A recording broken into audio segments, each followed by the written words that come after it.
अध्यक्ष जी, जेल से निकलने के बाद मैंने इस्तीफा दे दिया। मुझे इस्तीफा देने की कोई जरूरत नहीं थी। इन्होंने भी नहीं मांगा था मेरा इस्तीफा। इन्होंने तो पोस्टर लगाए थे इस्तीफा दो। मैंने जब दे दिया तो इनको ये समझ नहीं आया उन पोस्टरों का क्या करें। अब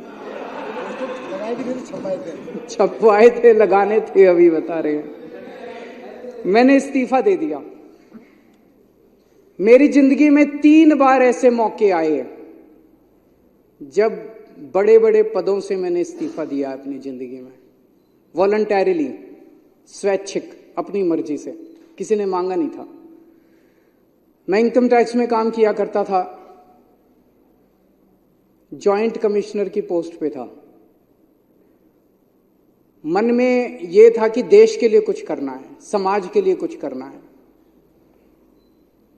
तो मुझे यह लगा कि जो मैं नौकरी कर रहा हूं, ये नौकरी तो और कई लोग कर लेंगे, मेरे जैसे और बहुत इनकम टैक्स में जॉइंट कमिश्नर हैं, कमिश्नर हैं, वो लोग कर लेंगे। मुझे कुछ ऐसा करना चाहिए जो हर आदमी नहीं करता। मैंने जॉइंट कमिश्नर की नौकरी से त्यागपत्र देके और 10 साल दिल्ली की झुग्गियों के अंदर काम किया। जॉइंट कमिश्नर की नौकरी से मैंने इस्तीफा दिया था। किसी ने इस्तीफा मांगा नहीं था।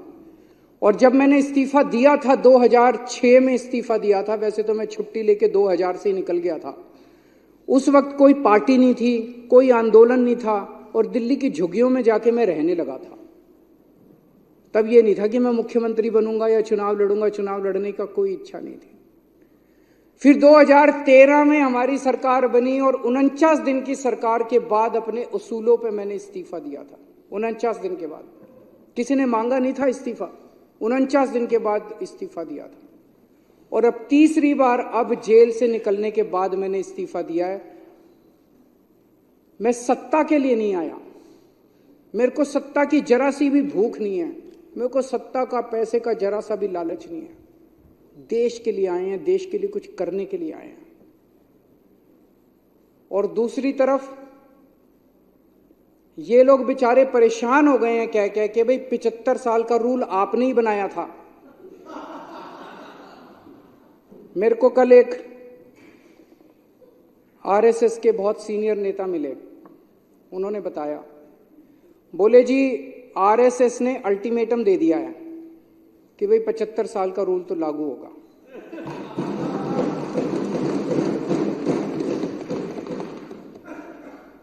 लेकिन वो मान नहीं रहे, कह रहे हैं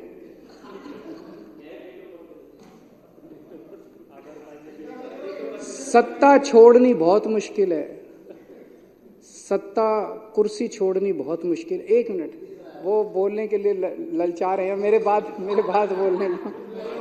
सत्ता छोड़नी अध्यक्ष महोदय बहुत मुश्किल है। सत्ता का लालच छोड़ना बहुत मुश्किल है। खुद ही रूल बनाया, उस रूल के तहत सबसे पहले आडवाणी जी का इस्तीफा लिया, मुरली मनोहर जोशी जी का इस्तीफा लिया, सुमित्रा महाजन जी का इस्तीफा लिया, बीसी खंडूरी जी का इस्तीफा लिया, कलराज मिश्र का इस्तीफा लिया, आनंदीबेन पटेल का इस्तीफा लिया, शांता कुमार जी का इस्तीफा लिया, करिया मुंडा जी का इस्तीफा लिया, हुकुमदेव नारायण जी का इस्तीफा लिया, नजमा हेतुल्ला जी का इस्तीफा लिया, भगत सिंह कोश्यारी जी का इस्तीफा, और भी बहुत है, मेरे पास तो थोड़े ही नाम है। उन सब का इस्तीफा लेने के बाद जब अपना नंबर आया तो कहते हैं ये कानून मेरे पे लागू नहीं होगा। ये तो ठीक नहीं है। सबके लिए बराबर कानून होना चाहिए, नहीं होना चाहिए? मैं ये सोच रहा था कल को कोई अफसर 60 साल की उम्र होने के बाद कहे मैं तो नहीं रिटायर होता जी। कल को कोई सुप्रीम कोर्ट का जज 65 साल की उम्र होने के बाद कहे जी मैं तो रिटायर नहीं होता। व्यवस्था ही खराब हो जाएगी। ऐसी व्यवस्था कैसे चलेगी? अगर आपने अपने अंदर एक रूल बनाया, कानून बनाया, भी 75 साल में सारे रिटायर होंगे, तो सारे रिटायर होंगे, उसमें सारे आते हैं, उसमें तो सत्ता का लालच जो है, कुर्सी से चिपके रहने का, जो कहते थे परिवार नहीं है, किसके लिए, पता नहीं किसके लिए इतना लालच है उसका। तो आज आरएसएस के कार्यकर्ता घर घर में जब जाते हैं तो लोग उनसे पूछते हैं कि भाई 75 साल का रूल उनके ऊपर क्यों नहीं लागू होगा, जब सबके ऊपर लागू हो रहा है।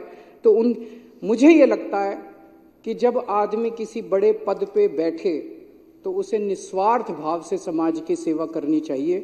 पद रहे ना रहे इसकी चिंता बिल्कुल नहीं करनी चाहिए।